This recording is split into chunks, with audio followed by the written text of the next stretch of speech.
Professional Development Presentation by Angel Brake for EDU 630 at Liberty University with Dr. Marlo Jackson. Teachers should join a professional organization to continue their education through webinars and community chats. They can gain insight to teaching and what is happening in the world of teaching. Also, teachers will have the chance to interact with other teachers that may have other ideas with successes and concepts that did not work in their classroom. Furthermore, teachers can demonstrate their expertise in an area of teaching. When teachers join a professional organization, they are able to help all their students in their classroom, including those with special needs. The blog titled How Special Education Technology Improves Learning is an example of how technology can help special needs students. Lily, a third grade nonverbal student, when entering into the third grade.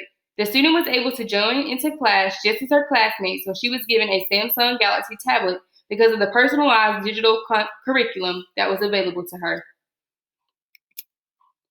The blog, Using Data in the Classroom to Personalize Learning by Robert Houghton in 2018 discusses how joining a professional organization can keep teachers up to date with the best classroom practices. This resource can be used for all students because using data to personalize learning is valuable for all students.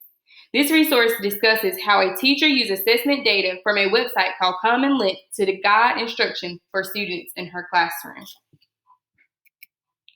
Perez and Grant 2020 discusses project-based learning, otherwise known as PBL, for keeping students engaged in their work. First, teachers need to learn about ways to accommodate their students' natural variability in their learning preferences. Perez and Grant 2020 discusses project-based learning. Some of the websites they discuss are Google Drive, Nearpod, and Plickers. Nearpod costs per year. Google Drive is free using a Gmail account, and Plickers is free, but the teacher has to purchase the code for students to hold up when answering assessment questions.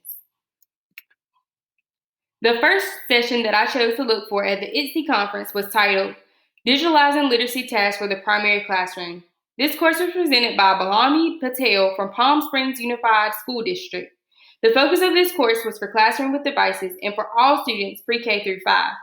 From this session, teachers could learn about the benefits of Class Dojo and Seesaw. This includes how to create assignments in the app and allowing students to post their work for their parents to see.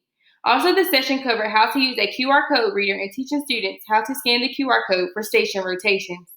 Finally, it covered how to use Screencastify to record lessons and post for students to view and parents to view.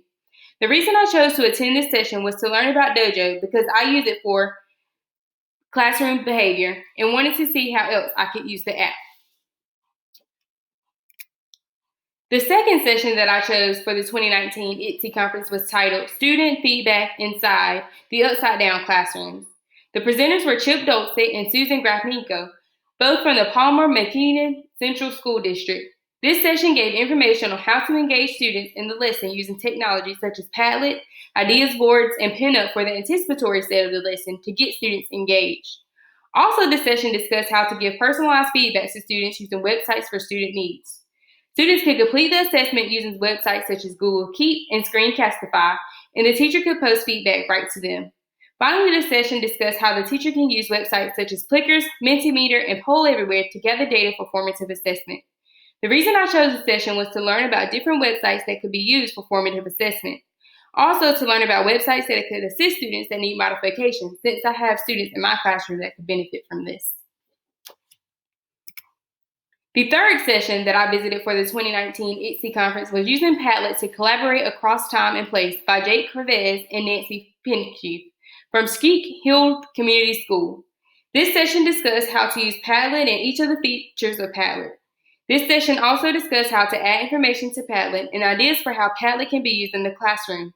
The reason I chose this session was to learn about other uses of Padlet other than the use for exit tickets in the classroom. I also learned how to use Padlet for taking pictures, videos, and screen recordings inside of Padlet with some of the features that it offers. Finally, I learned how to share the link with families to allow them to see the students' work at home without editing the Padlet. And these are my references for my professional development presentation. Thank you for being